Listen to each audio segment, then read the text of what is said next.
قبل لا أبدأ القصة لازم أقول لكم شيء بسيط. القصة اللي بتسمعوها اليوم حقيقية، ولا فيها ولا لقطة خيال. كل شيء صار فيها فعلا صار في منطقة صغيرة خارج صلالة. واللي قال القصة كان واحد من الشباب اللي عاشوا هذه اللحظة بنفسهم، ويمكن بعد ما تسمعوها بتفكر أكثر من 1000 مرة قبل لا تدخلوا بيت مهجور.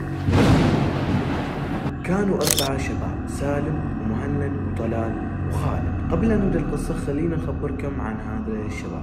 هم شلة من أيام المدرسة ويحبوا المغامرات ويحبوا المقاطع الغريبة والمرعبة. يوم من الأيام وهم جالسين في الكورنيش، طلال جاب طاري مكان مهجور اللي هو بيت قديم مهجور ويسمونه الناس بيت النور الأخير. بقول إن كل اللي دخله بالليل ما طلع بنفس الحالة. الحين بقول لكم شوية عن قصة هذا البيت. البيت هذا كان في منطقة نائية شوي وجنب مزارع قديمة، والناس تقول إنه كان بيت عائلة انحرقت فيه قبل أكثر من 20 سنة.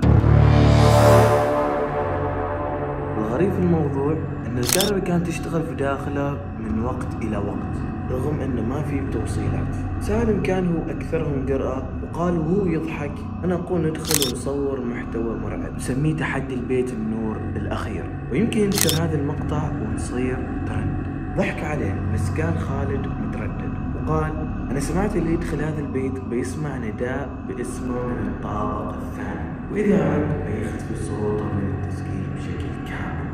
وما صدقوا، وقال هذا حركات الناس وسوالف الناس وتخيلات الناس. قرروا انهم يروحوا هذا البيت، ويا ليتهم ما راحوا.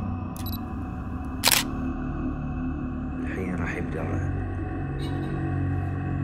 الساعة كانت 11:48 دقيقة لما وصلوا المكان. البيت شكله فعلا يخوف، يبان كسرة، جدران مهدمة وشبابيك مفتوحة ومكسرة، الهواء يصفر من الشبابيك. مهند بدأ بالتصوير وقال: يا جماعة احنا الحين داخل بيت النور الأخير. الناس تقول اللي راح يدخل هنا ما راح يطلع عن نفسه، يعني راح يتغير بشكل كامل، بس احنا راح نثبت العكس. دخلوا البيت.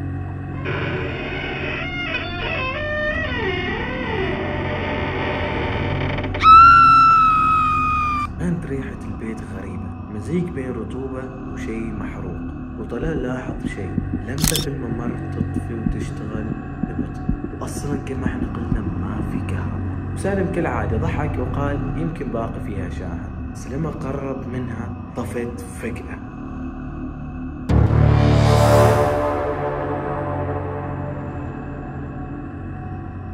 بدوا يسمعوا صوت خطوات خفيفة من الطابق الثاني، كان في أحد يمشي ببطء ويكر رجوله. وهنا سالم قال أكيد حيوان أو صوت ريح، ولكن هنا الصدمة. مهند سمع شيء من فوق، صوت ناعم وخافت كأنه صوت بنت تقول مهند. مهند رجع يطالع على الشباب وقال: سمعتوا؟ وكلهم ساكتين وما في أحد رد، وعيونهم مفتوحة على الآخر. طلال كان يصور، فجأة الكاميرا تطيح من يده ويقفل التسجيل.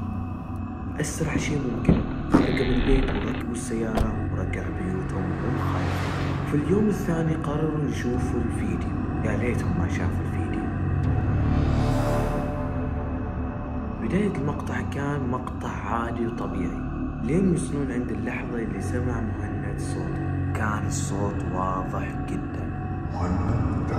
بعدها الشاشة تسود ثانيتين، بعدها يسمعوا صوت أنفاس ثقيلة وكأنها من وراء المايك. مهند هنا خاف وقال للشباب أن من بعد هذاك اليوم صار يحس أن في أحد يراقبه في غرفته، ويقسم أن كل ما يطفي أنوار الغرفة عشان ينام يشوف انعكاس شخص وراه في شاشة التلفزيون.